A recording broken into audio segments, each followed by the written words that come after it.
अच्छा मैं तुम्हें बताती हूँ, मैं कर रही थी बीएलएड। जो मेरा बीएलएड है वो फ्रेमवर्क, पहला एनसीएफ जो आया वो आया आपका 1975 में, सेकंड एनसीएफ जो आया वो आया 1988 में, तीसरा एनसीएफ आया 2000 में और चौथा एनसीएफ आया 2005 में। और इसके बाद जो हमारा फिफ्थ एनसीएफ है नेशनल करिकुलम फ्रेमवर्क स्कूली शिक्षा का, वो 2023 में आ चुका है, उसको हम करेंगे कल परसों में, ठीक है, बेटा अगस्त में 31 अगस्त को। 2005 एक विजन डॉक्यूमेंट है। करिकुलम शब्द जो है उसका अर्थ क्या है? करिकुलम शब्द बना है लेटिन शब्द करिकुली से, जिसका मतलब है दौड़ का मैदान। पाठ्यचर्या एक दौड़ का मैदान है जिसमें बच्चा अपने लक्ष्य को प्राप्त करने के लिए हमेशा एफर्ट्स करता रहता है। तो मेरे बेटे से पहले तो तुम्हारा सीटेटी हो जाएगा। करता है गाइडलाइंस यानी कि दिशा निर्देश, मार्गदर्शिका का काम करता है। एक कंटेंट उस पर डेवलप होता है कि क्या क्या मानक है, क्या क्या हमारी किताबें रहेंगी, हमें टीचिंग करनी है, और हमारा मूल्यांकन कि क्या क्या प्रैक्टिसेस रहेंगी स्कूल में। हमारी एनईपी 2020 आई यानी कि हमारी नेशनल एजुकेशन पॉलिसी, ठीक, वो क्या कहती है? हमें 4 नेशनल करिकुलम फ्रेमवर्क प्रिपेयर करने की उन्होंने बात की। पहला आ गया आपका NCFECC national curriculum framework for early childhood care and education. NCFSE ये बन चुका है, ये 2023 में आ चुका है, national curriculum framework for school education. इसके तहत सबसे पहले आपका आया था NCFFS, ठीक है, NCFFS national curriculum framework for foundational stages. कौन सी होती है फाउंडेशनल स्टेजेस? बताओ, बुनियादी स्तर की बात। तो ये बुनियादी स्तर की जो बात है वो था आपका नर्सरी से सेकंड तक। ये जो आया था NCFFS ये 2022 में आया, ठीक है। पूरी स्कूली शिक्षा का ये NCFSE जो 5+3+3+4 पूरे स्ट्रक्चर पे हमें कहां पर कैसे पढ़ाना है उसकी बात NCFSE ने की, ठीक है। बात करें कि हमारा NCFT यानी national curriculum framework teacher education के लिए अभी नहीं आया है, और NCFA national curriculum framework for adult education प्रौढ़ शिक्षा के लिए, तो वो भी अभी तक नहीं आया है। यहाँ तक बातें समझ में आई? इसको एक बार झट से रिवाइज कर लेते हैं कि हमारी जो नई कोई भी शिक्षा नीति आती है, ठीक है, वो हर तरीके की नई नई बातें करती है। अब नई नई बातें करेंगे तो एक नई पाठ्यचर्या, नई सोच, नई आधुनिक बातों की बात होगी, ठीक है। तो हमारे नेशनल करिकुलम फ्रेमवर्क उसके गाइडलाइंस उसके अकॉर्डिंग बनते हैं, ठीक। अब हमारा पहला NCF 1975 में बना, फिर 1988 में। ये कब बना? जब हमारी राष्ट्रीय शिक्षा new national policy of education 1986 वाली आई, उसने जो जो बातें करी वो इस करिकुलम में देखने को मिली। उसके बाद आया 2000 वाला, 2005 वाला। अब देखिए, अब जब आपकी राष्ट्रीय शिक्षा नीति 2020 आई है और इतने साल हो चुके 2005, और अब देखिए कितने साल बाद 2023 में, तो बहुत टाइम हो गया था, करिकुलम रिवीजन भी मांग रहा था, नई नई टेक्नोलॉजी आ गई है, नई नई बातें आ गई हैं, तो इसलिए नया नेशनल करिकुलम फ्रेमवर्क आया स्कूली शिक्षा का 2023 में। और दूसरी बात इसलिए आया कि भाई पहले हमारी शिक्षा थी 10+2+3 पर आधारित, यानी 10वीं फिर 11वीं 12वीं फिर कॉलेज। अब जब स्ट्रक्चर ही बदल गया है तो उसमें कैसे पढ़ाएंगे, किन किन चीजों का ध्यान रखेंगे, उसके अकॉर्डिंग हमारा नया नेशनल करिकुलम फ्रेमवर्क स्कूली शिक्षा वाला 2023 में आया। अब ये बात यहाँ पे क्लियर हो गई, किसी को कोई डाउट प्रॉब्लम तो नहीं? आपको बताऊं, जो हमारा 2005 वाला था वो बहुत ही बढ़िया था। उसने सारे नए नए पर्सपेक्टिव, सारी जो हमारी सीटेट की बातें हैं वो इसके अंदर आने लग गई, ठीक है। क्या क्या बातें आई देखो। इसकी अगर हम बात करें तो हमारा national curriculum framework 2005 constructivist approach यानी निर्मितवादी अप्रोच, निर्माणवादी उपागम पर आधारित है। वो कहता है कि बच्चा ज्ञान की रचना करता है। नो रोट मेमोराइजेशन, हमें बच्चे को कंठस्थ दिल से याद कर ले, रट्टा मार ले, घोट ले, पी ले, एक क्लास में पक्का, वो सारी बकवास बातें हैं। क्योंकि वो कहते हैं कि रट्टा मारना व्यवहारवाद है, B for behaviourism, bye bye है। आज की डेट में वो बेकार है, आउटडेटेड है। होलिस्टिक डेवलपमेंट की बात करते हैं, समग्र विकास, संज्ञानात्मक पक्ष का भी, भावात्मक पक्ष का भी और मनोगत्यात्मक हस्त कौशलों का भी। Connect knowledge of life and outside the school, ठीक है। जो हम स्कूल में पढ़ रहे हैं और जो हमारी असल में जिंदगी बाहर है, दोनों को आपस में कनेक्ट कीजिए, तब हमारा मीनिंगफुल लर्निंग होती है, ठीक है। अर्थपूर्ण अधिगम होता है, बच्चा जो क्लास में सीख रहा होता है जब उसको बाहर जाके अप्लाई कर पाता है, या जमा घटा सीख रहा है और मैं दुकानदार के पास जाके ब्लैंक जीरो हो रहा है, तो वो सीखना नहीं है। वहां जाके वो मैथ्स की कैलकुलेशन कर पा रहा है मौखिक तरीके से भी, तो वो स्कूल के ज्ञान को बाहर के ज्ञान से जोड़ पा रहा है, ठीक है। साइंटिफिक आउटलुक अपनाइए। साइंटिफिक आउटलुक का मतलब ये है कि हम किसी बात को यूं ही नहीं मान लेते कि ये इसने कहा है, हम उसकी पुष्टि करते हैं, हम उसको वैज्ञानिक तरीके से कि थिंग्स कैन बी मॉडिफाइड, अगर हमारे रेलेवेंट एविडेंसेस, पुख्ता सबूत मिलते हैं, तो हम ज्ञान को एक टेंटेटिव फॉर्म में देखते हैं कि बच्चा ज्ञान का निर्माण कर रहा है और ज्ञान अभी बन रहा है, ठीक है। अगर नए तथ्य साक्ष्य मिलते हैं तो ज्ञान में परिवर्तन लाया जा सकता है।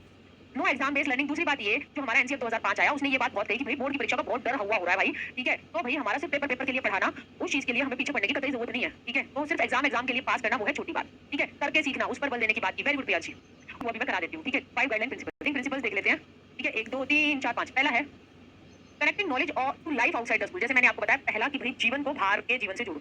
दूसरा, enriching the curriculum so that it goes beyond the text book. सिर्फ किताब में सब कुछ नहीं है, करिकुलम पाठ्यचर्या उस किताब से बाहर निकलकर भी जो बाहर जीवन है, ठीक है, और जो औरों के अनुभव है, ओरल ट्रेडिशंस की मौखिक रूप से बच्चा जो कहानियां सुन रहा है घर परिवार में, तो उस ज्ञान को भी बच्चा ले। तीसरा, nurturing and overriding identity informed by caring concerns within the democratic polity of the country. हमें बच्चे की अस्मिता का विकास करना है और साथ ही साथ हमें लोकतांत्रिक मूल्य जो हमारे देश के लिए बहुत इंपॉर्टेंट है, क्योंकि हमारे देश एक लोकतांत्रिक देश है, जो सबकी बातों को सुनना, उनको हर व्यूज को जो है ऐसे ही नेग्लेक्ट नहीं कर देना, सबको बोलने का मौका देना, उस लोकतांत्रिक मूल्य को अपनाता है, उस प्रणाली को अपना के चुनाव करवाता है, तो वो लोकतांत्रिक मूल्य, ठीक है, वो बच्चे की अस्मिता विकास में आपके स्टार्टिंग से ही रहे।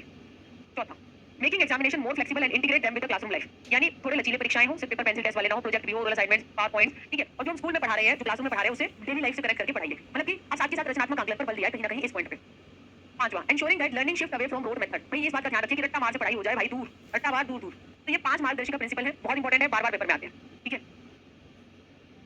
आपके जो हमारा 21 जो है वो हमारे नेशनल फोकस ग्रुप ने बने, ठीक है, और उन्होंने पोजीशन पेपर्स बनाए। पोजीशन पेपर्स क्या थे भाई? NCF 2005 इतना मोटा डॉक्यूमेंट है, उसके अंदर कई चैप्टर है जो कि मैं भी आपको बताऊंगी। साथ ही साथ पोजीशन पेपर्स हैं, यानी कि हर जो टॉपिक है जो बहुत इंपॉर्टेंट उनको लगा, उसको लेकर डिटेल में एक अलग से डॉक्यूमेंट बना रखा है, तो वो कहलाते हैं पोजीशन पेपर्स। मैं बस उसके नाम बता रही हूँ, हमें रटने की बिल्कुल जरूरत नहीं है, हमें पता होना चाहिए कि प्रमुख पोजीशन पेपर कौन कौन से थे। तो करिकुलर एरियाज यानी जो हमारे पाठ्यचर्या वाले जो हमारे क्षेत्र हैं, उनसे रिलेटेड हमारे जो पोजीशन पेपर्स थे वो थे आपके टीचिंग ऑफ साइंस विज्ञान section, teaching of social science सामाजिक विज्ञान का सेक्शन, टीचिंग ऑफ मैथ्स गणित का सेक्शन, टीचिंग ऑफ इंग्लिश अंग्रेजी का section, teaching of Indian languages, habitat and learning, heritage craft, art music dance and theatre. ठीक, अब ये हमें नाम बिल्कुल नहीं रटने बेटा पोजीशन पेपर्स के, ये बस मैं बता रही चैप्टर है जो इंपॉर्टेंट इनको लगा कि इन पे और संबंधित। ठीक है, ये क्या है आपके नेशनल कंसर्न्स यानी राष्ट्रीय मुद्दे, उससे संबंधित वो कौन से हैं? Problem of SC and ST children, gender issues in the curriculum. देखिए जब ये जेंडर इश्यूज करिकुलम में आया ना एनसीएफ 2005 में इसकी बात की गई, तभी जाके आप देखेंगे सीटेट में जेंडर पे कितना क्वेश्चन आता है कि बच्चों को जेंडर लैंगिक संवेदनशील बनने की जरूरत है, जेंडर एक सामाजिक रचना है। इसी की रिफ्लेक्शन आपको एनसीईआरटी की टेक्स्ट बुक्स में देखने को मिलती है, जहां पर आप देखते हैं एक महिला जो है बाहर पैसा कमाने जा रही है, नौकरी कर रही है, एक पति घर में बच्चे संभाल रहा है, जानबूझ के ऐसे टेक्स्ट रखे जाते हैं, ऐसी इलस्ट्रेशन दिखाई जाती है ताकि बच्चे के अंदर जो जेंडर रोल स्टीरियोटाइप लैंगिक रूढ़िवादिताएं हैं उनको चुनौती दे सके। ठीक है कि भाई ऐसा नहीं है कि बस महिला का काम है बच्चे पैदा करना और उनको पालना, पुरुष भी कर सकता है। तो जब हमारे में कैसे उसके इश्यूज हैं तब उसकी रिफ्लेक्शन हमें किताबों में देखने को मिलती है। जो हमारा नेशनल करिकुलम फ्रेमवर्क स्कूली शिक्षा का 2023 वाला आया है उसकी जो रिफ्लेक्शन है छापे बेटा देखो ये है, आप हमेशा याद रखना कि हमारी एनईपी 2020 है। ठीक है भाई याद है ना, इसने स्ट्रक्चर चेंज करने की बात की कि 5 + 3 + 3 + 4 कर दो। ठीक है, इसकी सारी बातें सुन ली, ठीक, उसके आधार पे आपका नेशनल करिकुलम फ्रेमवर्क स्कूली शिक्षा का 2023 आ गया। अब ये लगेगा उसकी बातें कहां कैसे दिखाई देगी, वो दिखाई देगी आपकी टेक्स्ट बुक्स में, किताबों में। ठीक है, इसी के तहत आपने देखा कि हमारी हिंदी की एनसीईआरटी जो है वो बदली है। ठीक है, आपकी पहली दूसरी की तीसरी की, ठीक है, पहली दूसरी की कौन सी थी बताओ जल्दी से? रिमझिम। आपकी इंग्लिश की एनसीईआरटी बदली है, पहली दूसरी की मृदंगम,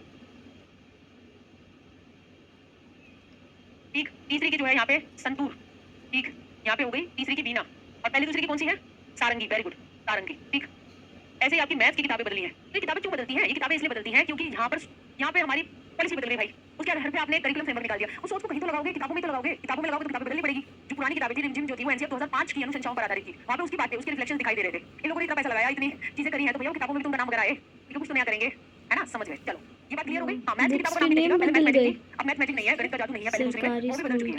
ठीक है, इसके बाद आप देखिए education of group with special needs, दिव्यांग बच्चों को कैसे पढ़ाया जाए। ठीक है, पीस एजुकेशन, शांति एजुकेशन, ईसीटी, हेल्थ और फिजिकल एजुकेशन, वर्क एजुकेशन, और हमारा सिस्टमैटिक रिफॉर्म्स यानी कि व्यवस्थित रूप से आपको कहां चीजें बदलनी है उसकी बात ये है कि भाई आपका एम्स ऑफ एजुकेशन, शिक्षा के क्या एम्स रहेंगे, सिस्टमैटिक रिफॉर्म्स करिकुलम चेंज के क्या है, कैसे हमारी पाठ्यचर्या पाठ्यक्रम और किताबें उनमें बदलाव आएगा। ठीक है, teacher education for curriculum renewal, examination reforms और ईटी एजुकेशन टेक्नोलॉजी को कैसे हम इंटीग्रेट करेंगे पढ़ाने में। ठीक, ये हमारे पोजीशन पेपर्स हैं, इनको हमने कर लिया, हमें रटना बिल्कुल भी नहीं है। एनसीएफ 2005 में सपनों के भारत को धरातल पर उतारने की युक्ति की बात की गई थी। एनसीएफ 2005 बनाने में 21 सदस्य 22 भाषाओं में बनाया गया। उस टाइम था एमएचआरडी यानी आपका ministry of human resource and development. हालांकि अब एनईपी 2020 के बाद एमएचआरडी का नाम बदलकर एमओई रख दिया गया, पता है ना आपको, शिक्षा मंत्रालय, मिनिस्ट्री ऑफ एजुकेशन।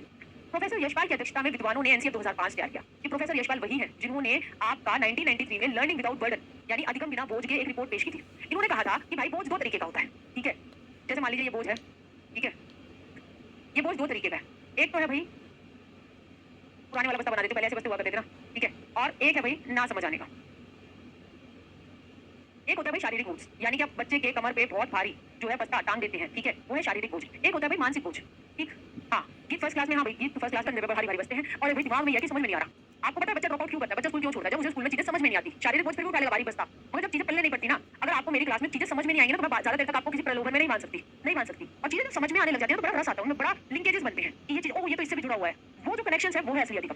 ठीक, जो हमने पढ़े, ठीक है, रटना नहीं है, उसको लिंक करो life outside the school. Curriculum जो है आपका सिर्फ किताबी केंद्रित ना हो, जीवन से जुड़कर भी हो। बेटा काजल पता नहीं मुझे कोई co curricular activity, role play, drama, उसकी बात जो है उनको रोल इंटीग्रेट कीजिए। पाठ्यचर्या में वो वैल्यू शामिल हो जो बच्चों के अंदर राष्ट्रीय आदर्शों को विकसित करे यानी नेशनल वैल्यूज उनको विकसित करे। ठीक है, कि भाई अब 6 साल की क्या है कि भाई हमें बाल केंद्रित शिक्षा पर बल देना है। यूटिलिटी यानी उपयोगिता का सिद्धांत, भाई उपयोगी चीजें पढ़ाइए, ऐसा नहीं कि बस आप हिस्ट्री में पता नहीं कहां देशों की लड़ाइयां पढ़ा रहे हैं जिनका कोई रेलेवेंस नहीं है आज की डेट में। तो आप यूटिलिटी बेस्ड यानी कि बच्चों को वो प्रयोग कर पाए ऐसा करिकुलम हो, लचीलापन हो उसमें, निरंतरता का सिद्धांत हो। ठीक है, कि हर चीजें बढ़ती हुई नजर आए, सब्जेक्ट आपस में कोरिलेट हो, जहां जुड़ा हो वहां पढ़ा सकते हैं। ठीक है, एक्टिव बच्चा सक्रिय तौर पे अधिगम में लगा रहे। ठीक है, सामाजिक सहभागिता यानी और सोशल चीजें यानी आपने देखा भी होगा आजकल जो है विद्यांजलि प्रोग्राम जो है वो एनईपी 2020 के बाद उसकी रिकमेंडेशंस पे चला गया, जिसमें स्कूल के अंदर आप एक्सपर्ट्स को या जिन्होंने किसी फील्ड में बहुत बढ़िया किया होता है तो उनको बुलाते हैं, वो अपने अनुभव शेयर करते हैं। ठीक है, तो इससे क्या होता है, ऐसे सोशल लर्निंग यानी सामाजिक समुदाय के लोग जब स्कूल में आकर चर्चाएं करते हैं तो बेहतर रहता है, बच्चे कम्युनिटी रिसोर्स के तौर पर काम करते हैं। बच्चा एक्टिव एक्सप्लोरर है तो एरर्स जो होंगे वो तो होंगे ही होंगे। ठीक है, उनको रेक्टिफाई करना है मगर उनको धमका कर नहीं करना है। ठीक है, बस्ता क्या अलमारी है, बस्ता उससे भारी है। ठीक है, बस्ते इतने भारी भारी रखने की जरूरत नहीं है, आप बच्चे के चीजें समझ में आए उस पर काम कीजिए, अर्थपूर्ण अधिगम प्रमोट कीजिए। एनसीएफ 2005 प्रमोट करता है रचनावाद को, बहुभाषावाद, ये एक संसाधन है। ठीक है, इसको आपको पॉजिटिव वे में देखना है, बच्चा करके सीखे उस चीज पर बल है। ठीक है, भाई संस्कृत की इसलिए नहीं हो रही क्योंकि चैप्टर कौन से हैं। पहला चैप्टर जो है वो है पर्सपेक्टिव यानी परिप्रेक्ष्य का, दूसरा चैप्टर है लर्निंग एंड नॉलेज, सीखना और ज्ञान, तीसरा चैप्टर है आपका curricular area, school stages and assessment यानी पाठ्यचर्या के क्षेत्र, स्कूल की अवस्थाएं और आकलन, चौथे चैप्टर का नाम है school classroom, school and classroom environment, विद्यालय एवं कक्षा का वातावरण, और पांचवें का नाम है सिस्टमैटिक रिफॉर्म्स यानी व्यवस्थागत सुधार।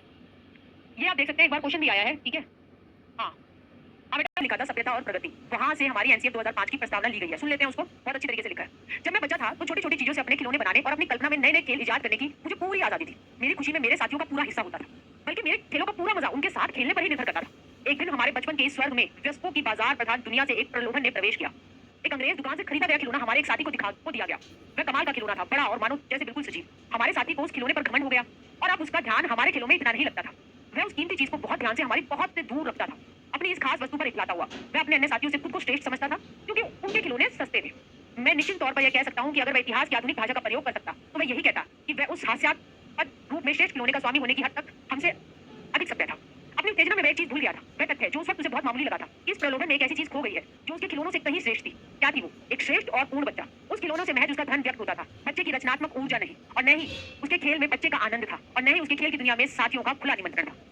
आप देख सकते हैं जब इस आप एक प्रस्तावना में एक छोटे से ऐसे को पढ़ते हैं, रविन्द्रनाथ टैगोर साहब वाला, कितने सालों पहले बंदे ने एक तरीके से ये दिखा कि खिलौना देखिए आज की डेट में यही तो है, अरे ये इसके पास ये आईपैड है, बच्चा अपना आईपैड में खिला रहा है, उस पे पबजी अलग अलग गेम खेल रहा है, मगर किस चीज से वंचित हो रहा है? ठीक है, क्रिएटिव आउटलेट नहीं है, कुछ नया नहीं बना रहा है, बच्चे का आनंद नहीं है, जो अपने दोस्तों के साथ खेलकर दौड़कर जो पसीना निकलता था, जो दोस्ती पक्की यारियां बनती थी, चट्टी बट्टी दोस्त बनते थे, वो क्या बन पाते हैं? नहीं बन पाते।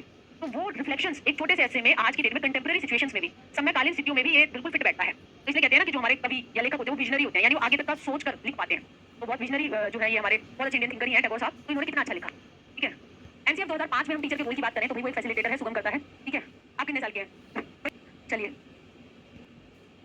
रोल ऑफ टीचर सुगम करता का रोल प्ले करना चाहिए, उसको मीनिंगफुल इन्वायरमेंट बनाना चाहिए। ठीक है, यानी अर्थपूर्ण वातावरण निर्मित करें, एंगेजफुल लर्निंग की बच्चा उसमें संलग्नित हो, ऐसा नहीं कि टीचर लगा हुआ पढ़ ले, अरे नहीं, एक्टिविटी बेस्ड कि बच्चा खुद भी उसमें काम करे। ठीक है, फैक्ट्स एनसीएफ 2005 से संबंधित क्या है? सीखने में मैकेनिकल ड्रिल्स बार बार 2 एकम 2 दूनी 4, भैया इसको कितनी बार करा लो। ठीक है, बच्चे को इससे नहीं होगा, प्यार धुन से हो जाएगा, बस प्यार दिमाग में कुछ आएगा नहीं, क्योंकि एक मैकेनिकल ड्रिल है।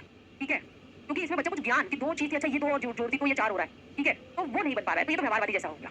ठीक है, तुम पढ़ो लगो। ठीक है, मैं एक बाकी देखिए, एक ना मैं आपको एक सिंपल सा आप भी आगे सीखने में डर नहीं होना चाहिए, तो तुम डरे तो नहीं हुए। ठीक है, वैसे भी सीखने नहीं हुए। कम्युनिटी रिसोर्सेज, सामुदायिक संसाधनों का यूज कीजिए। भाषाई कौशल LSRW, listening speaking reading writing, ठीक है, उनका विकास कीजिए। भाषाई कौशल बहुत इंपॉर्टेंट है।